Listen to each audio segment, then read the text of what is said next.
चंपा जी नमस्कार। मध्य प्रदेश से जुड़ी हुई 38 लाख समूह की दीदियों की ओर से सादर प्रणाम। सर जी, मेरा नाम चंपा सिंह है, जिला अनूपपुर, मध्य प्रदेश से। सर, मैं जब 11 साल की थी तभी मेरे पिताजी का देहांत हो गया। फिर मेरी शादी कम उम्र में हो गई। शादी के 2 महीने बाद ही मेरे पति का भी देहांत हो गया। माँ और मेरे जीवन में अंधकार से आ गया, हम बिल्कुल बेसहारा हो गए। तब आजीविका मिशन हमारी सहारा बनी।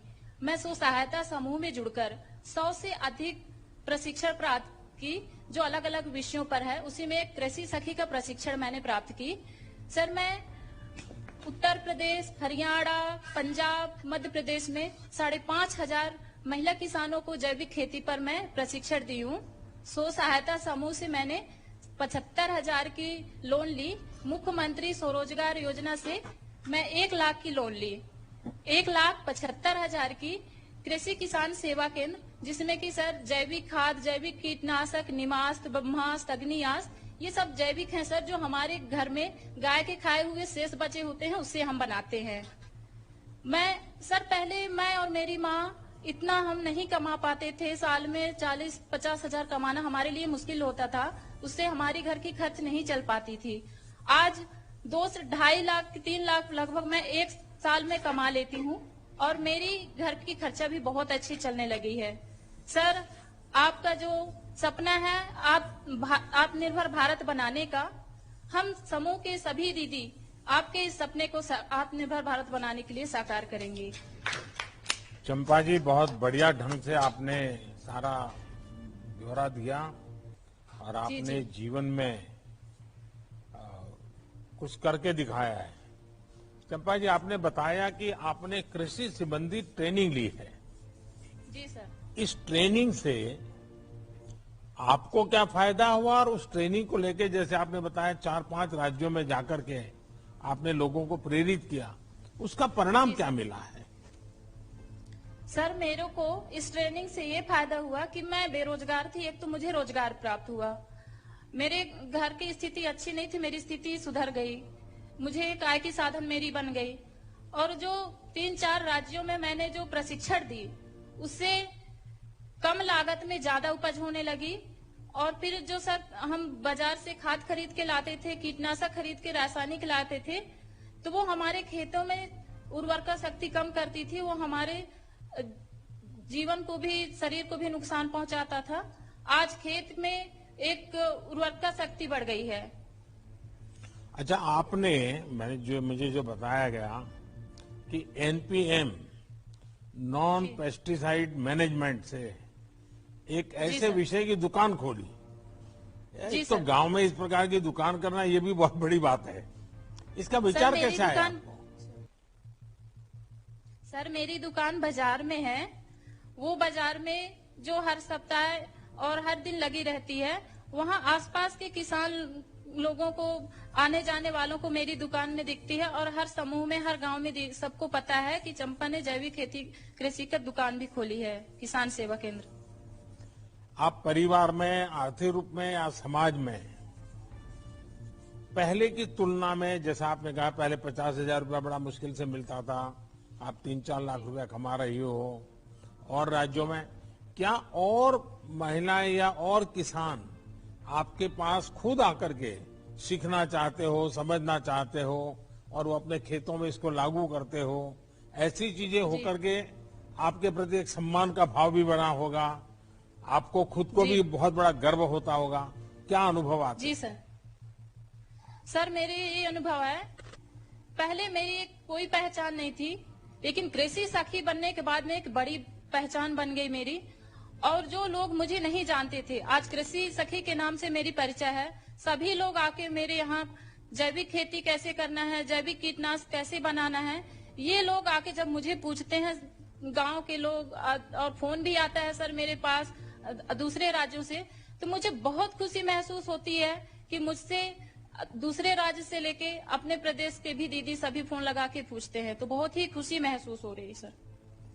चंपा जी, आपने दिखा दिया है कि जब हमारी नारी शक्ति कुछ करने को ठान ले तो कैसे बदलाव ला सकती है।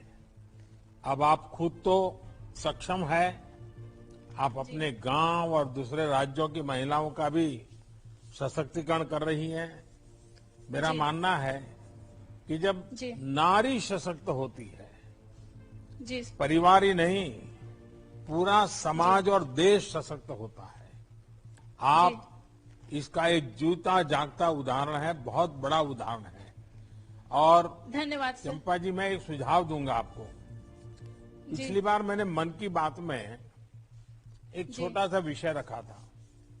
जी। उड़ीसा के जंगलों में रहने वाले एक पहले मजदूरी करने वाले भाई, उन्होंने क्या किया, जो गांव में खाने वाली चीजें हैं उसकी उन्होंने ऑनलाइन उसकी रेसिपी वगैरह उसके संबंध में सारी चीजें लिखना शुरू किया और धीरे धीरे धीरे वो बहुत बड़ी सेलिब्रिटी बन गए।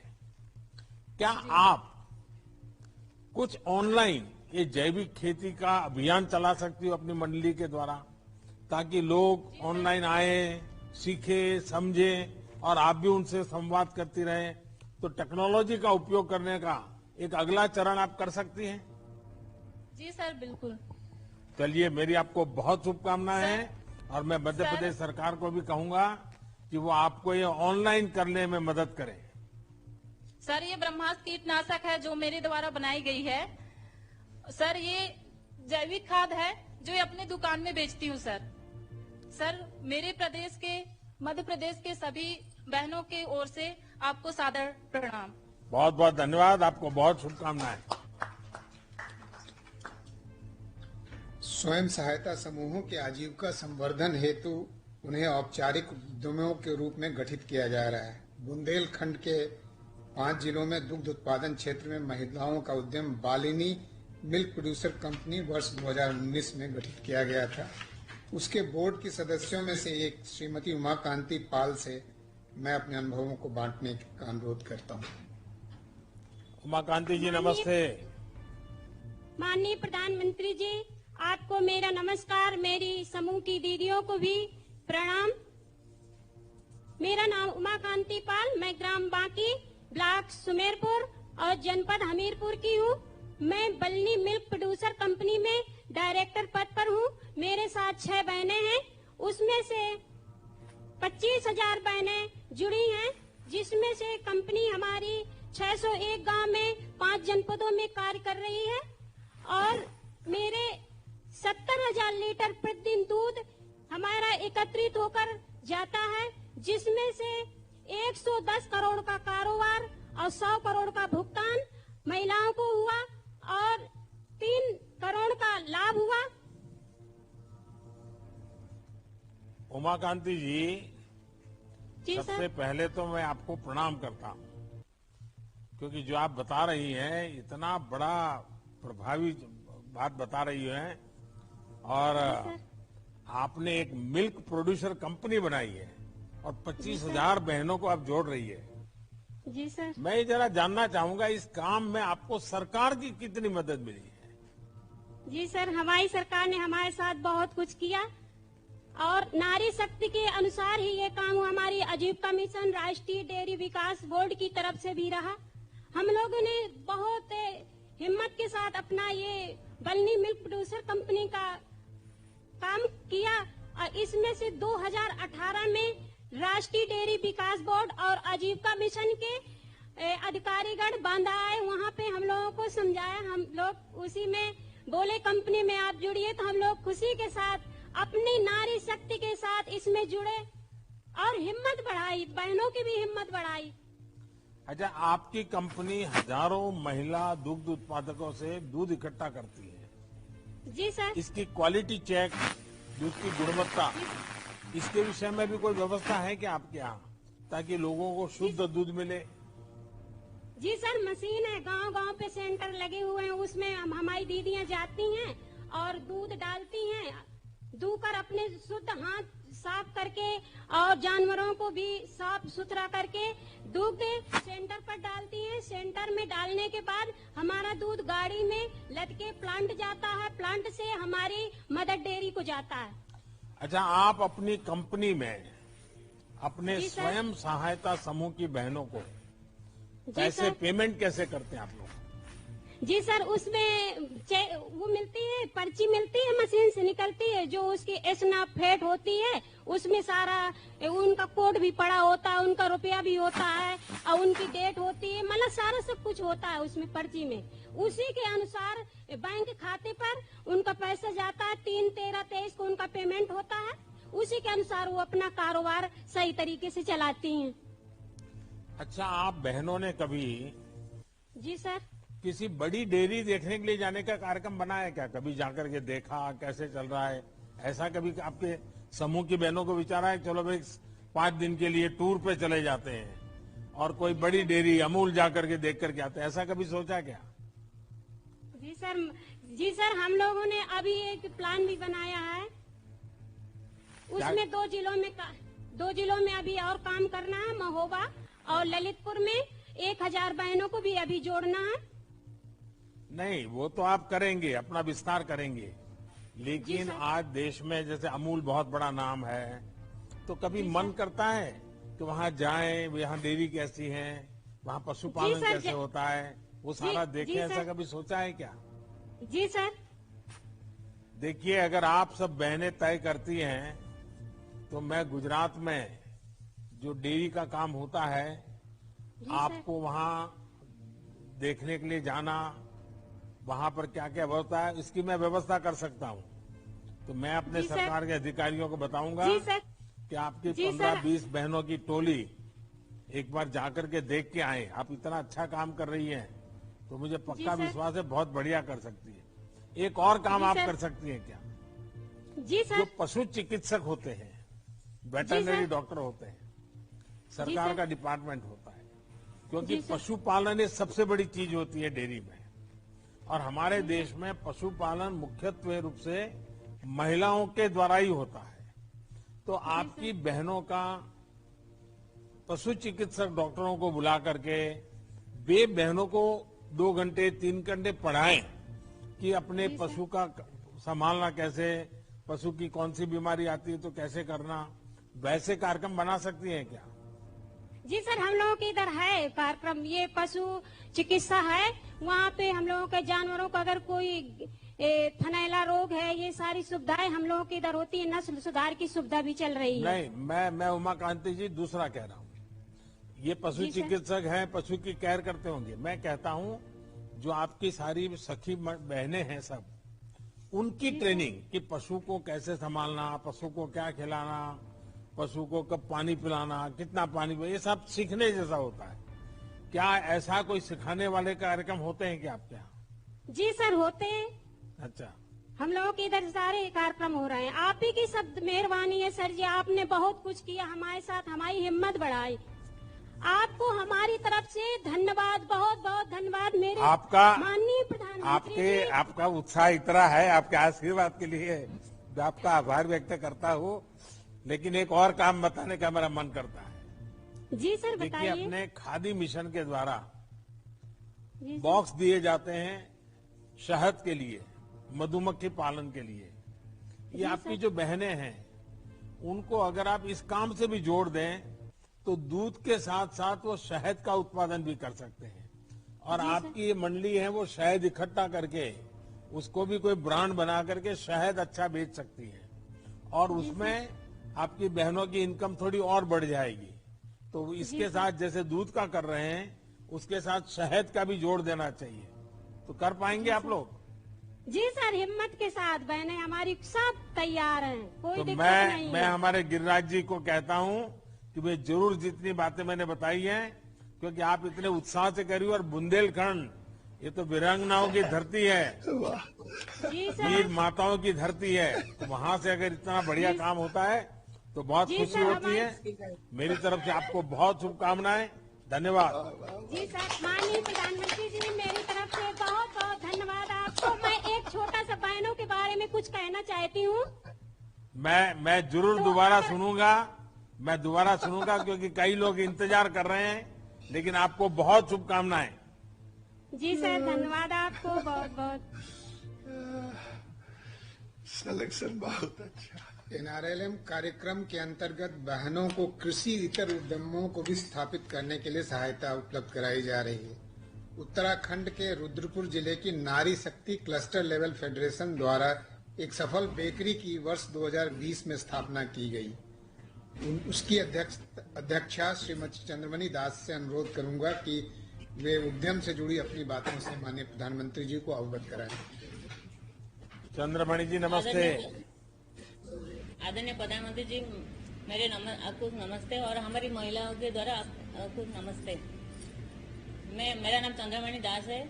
मैं रुद्रपुर जिला उधम सिंह नगर से बोल रही हूँ। मेरे 2 बिटिया हैं जो स्कूल में पढ़ते हैं। मैं राष्ट्रीय ग्रामीण आजीविका मिशन के नारी शक्ति क्लस्टर के अध्यक्ष हूँ।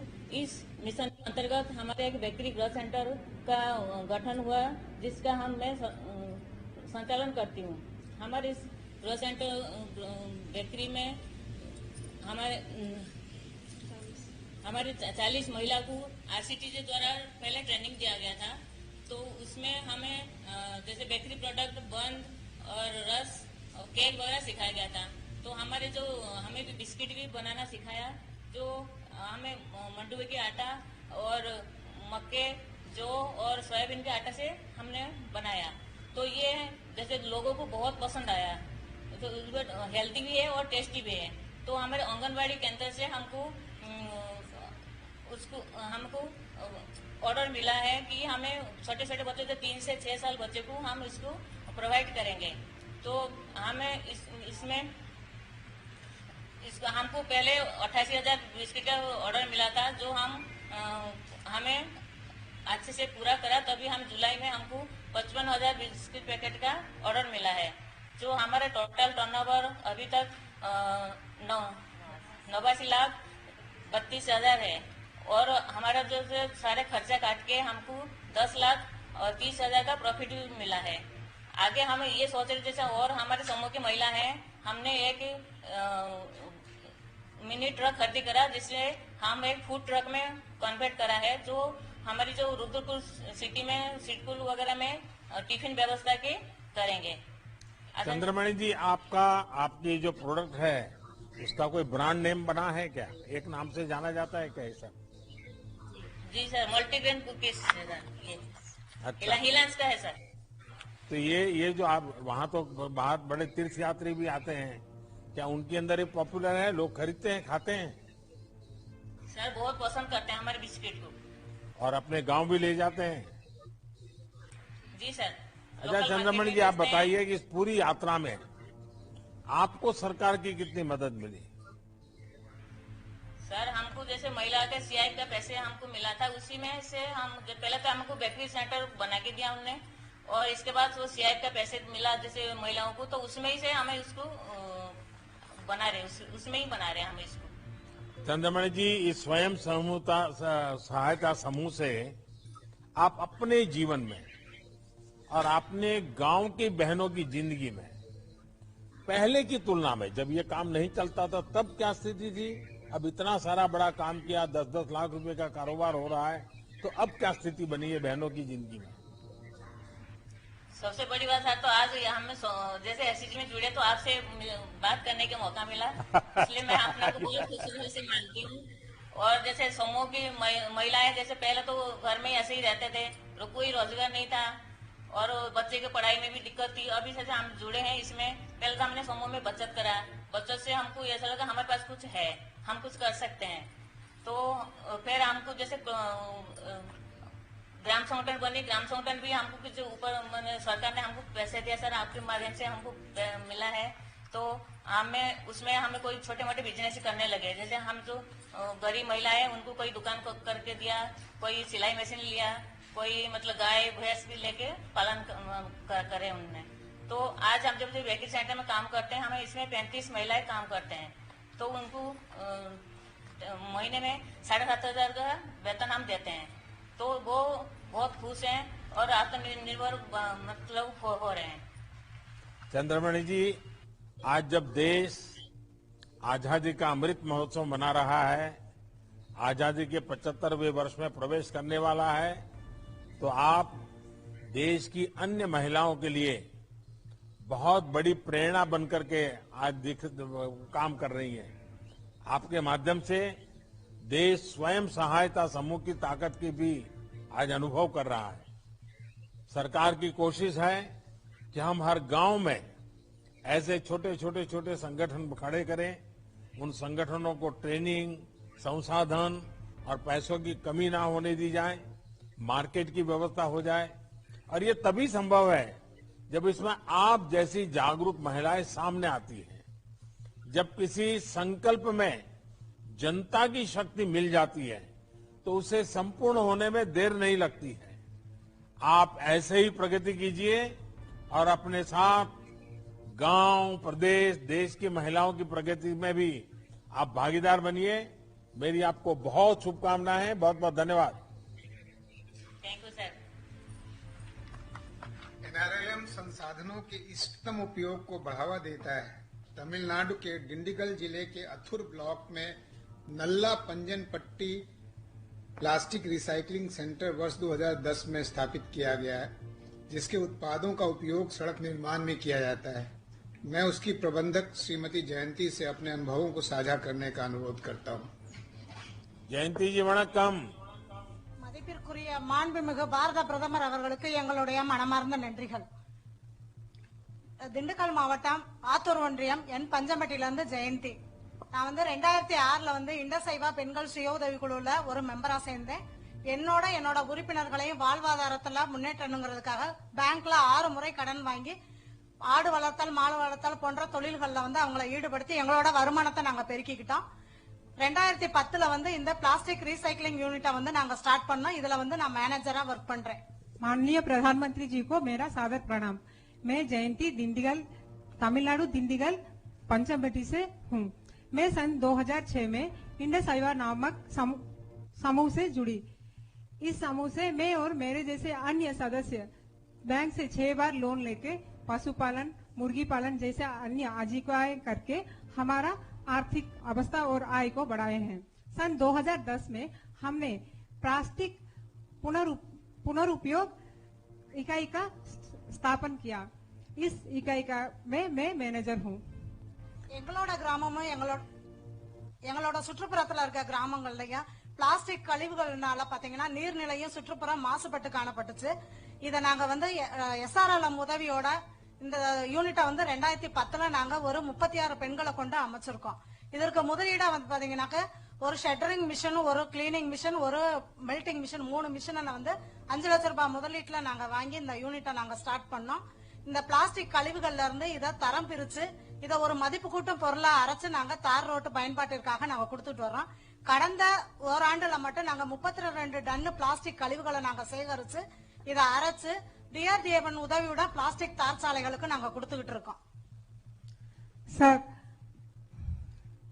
सर 2010 में हमने ये प्लास्टिक रिसाइकिल यूनिट का स्थापना की।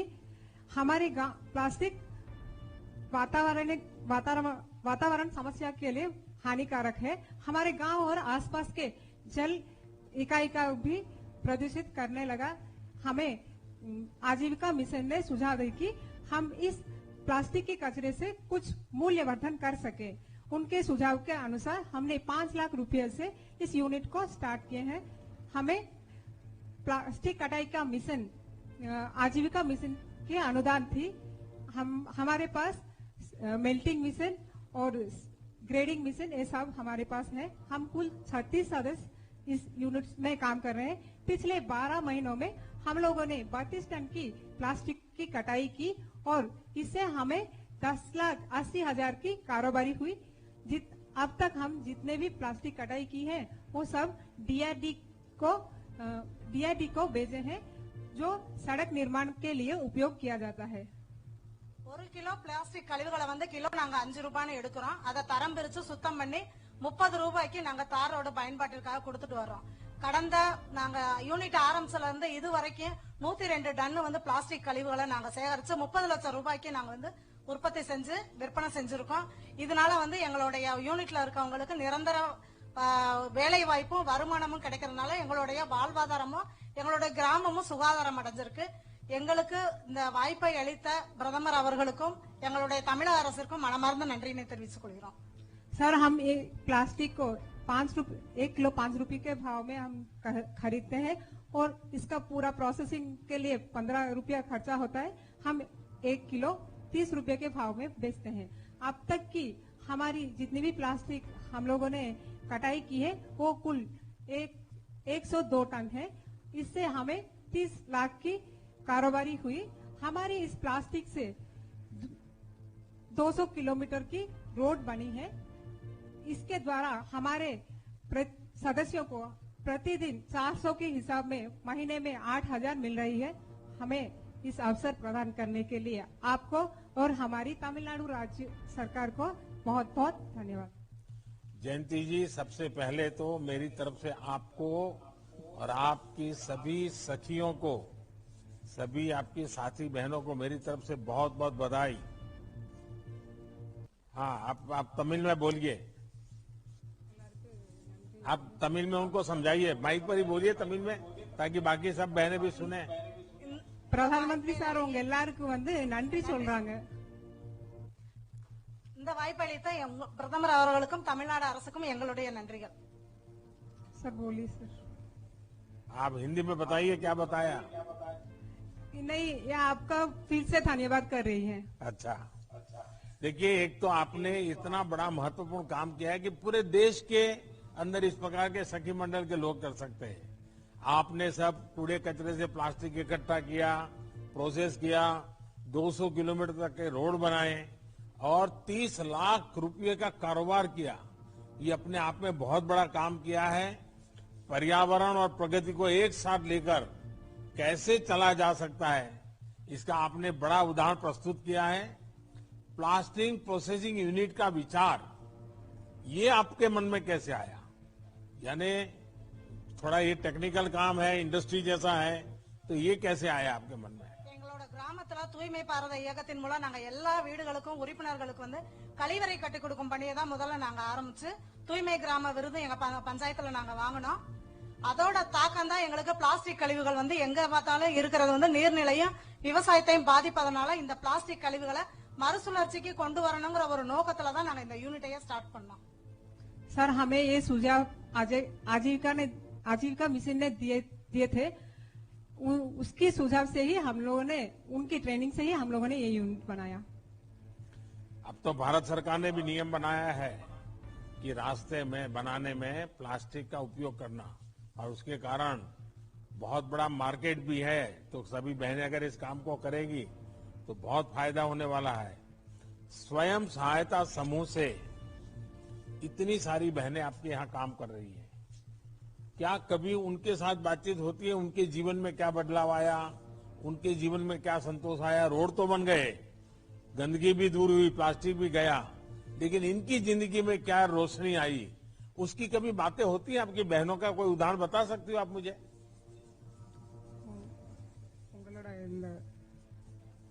பிளாஸ்டிக் இதுல சேர்ந்தனால அவங்க வாழ்வாதாரம் எப்படி இருக்கு? உங்களோட சேர்ந்தவங்களோட வாழ்வாதாரம் எப்படி இருக்கு? எங்களோட சேர்ந்தவங்க ஆரம்பத்துல கூலி வேலைக்கு போய்கிட்டு இருந்தவங்க இன்னைக்கு இந்த யூனிட்ல நாங்க ஒரு தொழிலாளியாவும் இருக்கோம், இந்த யூனிட்டுக்கு நாங்க முதலாளியாவும் ஆயிருக்கோம்। எங்களுக்கு பெண்களாகி எங்களுக்கு கையில வருமானம் இருக்கிறதுனால எங்களோட குழந்தைகளோட படிப்பு செலவு, பொருளாதார முன்னேற்றம் எல்லாத்தையும் நாங்களே பாத்துக்கிறதுனால எங்களோட வாழ்வாதாரம் பெரிய இருக்கு। सर, इससे हम पहले तो हमारे कुछ काम धंधा कुछ नहीं था, अब तो हम महीने में 8,000 कमाते हैं। इससे हमारा घरेलू खर्चा सब होता है और हमारा बच्चे लोगों का फीस भी हम भर सकते हैं। पहले तो हम किसी पर निर्भर थे, अब तो हम किसी पर निर्भर नहीं है। हम जो हम अब जयंती जी, आपका स्वयं सहायता समूह और उसके सदस्य पर्यावरण की बहुत बड़ी रक्षा कर रहे हैं, और मुझे बताया गया है कि आपके प्रोसेस किए गए प्लास्टिक से करीब, जैसे आप बता रही थी कि 200 किलोमीटर की सड़क बनी है। ये छोटी बात नहीं है। अगर ऐसे ही हर गांव ठान ले तो हम प्लास्टिक से होने वाले प्रदूषण को बहुत कम कर पाएंगे। मेरी तरफ से जयंती जी, आपको, आपकी सभी साथी बहनों को मेरी तरफ से बहुत बहुत शुभकामनाएं। धन्यवाद। वणक्कम। धन्यवाद सर। धन्यवाद। दीनदयाल उपाध्याय ग्रामीण कौशल कार्यक्रम के तहत 11 लाख युवाओं को प्रशिक्षण और 7 लाख को रोजगार दिलाया गया है।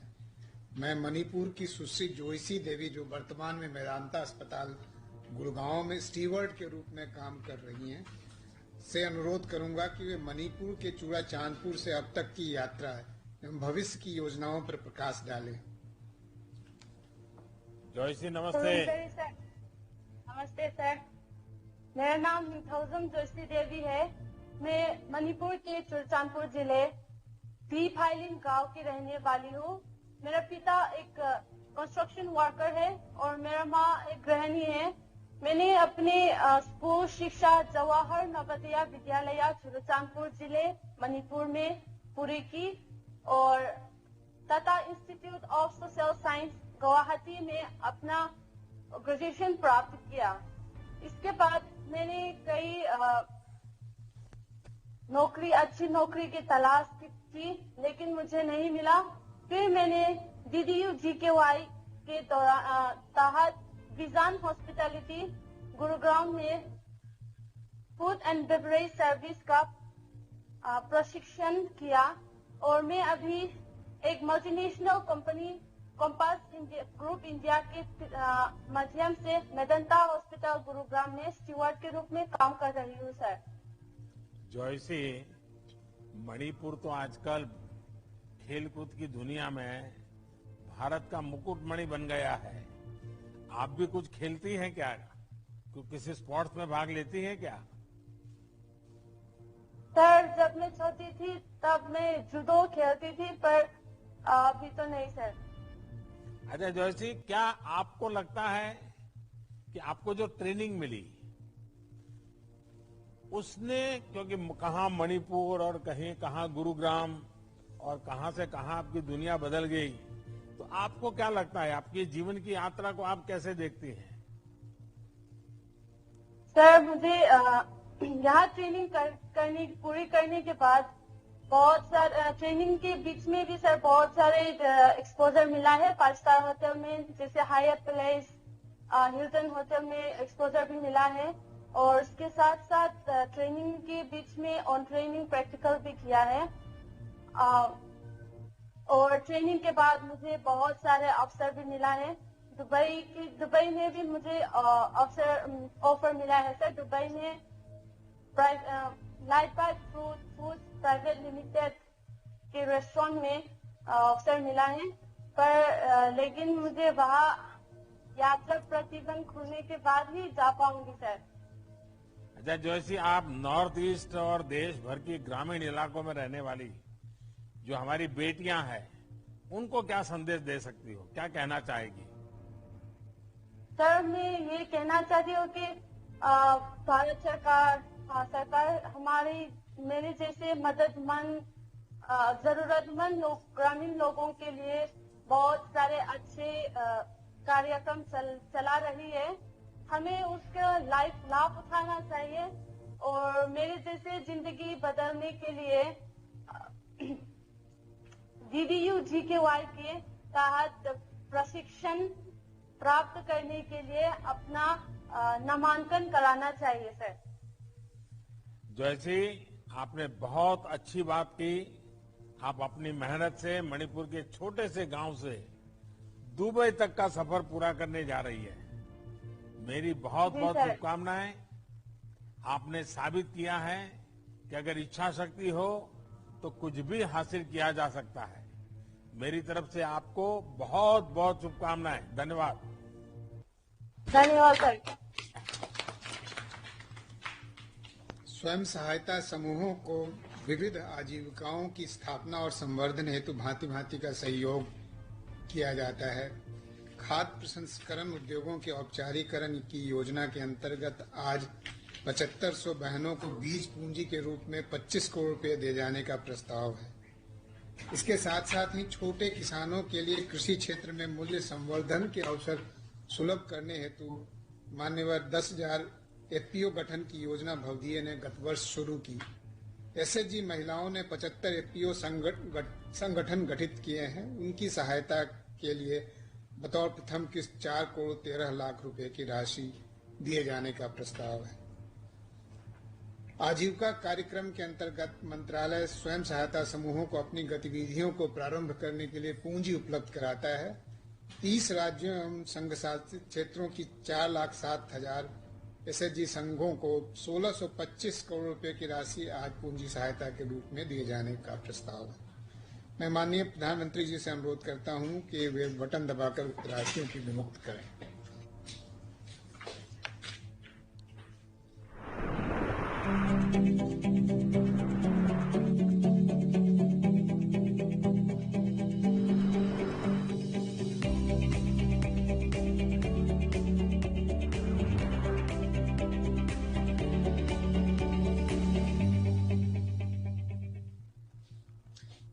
मैं माननीय प्रधानमंत्री जी से अनुरोध करता हूं कि वे ग्रामीण विकास के भारत के विकास की अपनी संकल्पना और उसमें एसएचजी बहनों की भागीदारी के संबंध में अपने आशीर्वचन दें।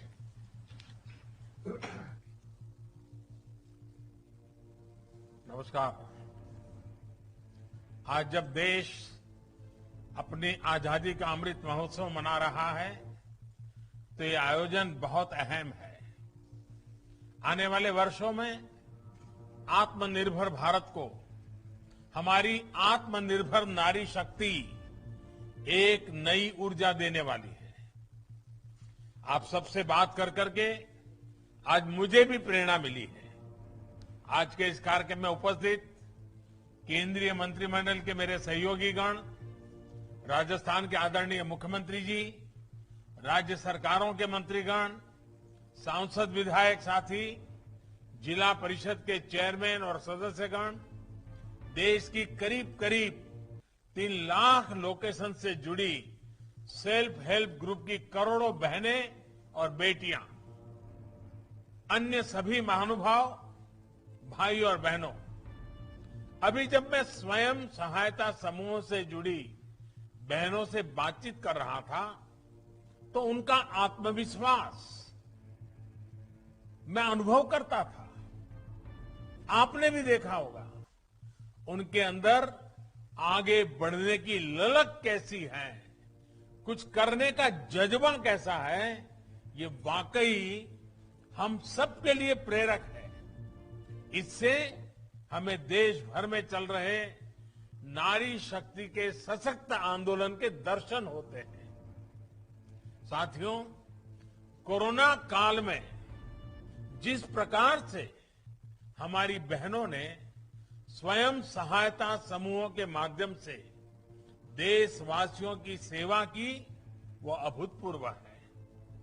मास्क और सैनिटाइजर बनाना हो, जरूरतमंदों तक खाना पहुंचाना हो, जागरूकता का काम हो, हर प्रकार से आपके सखी समूहों का योगदान अतुलनीय रहा है।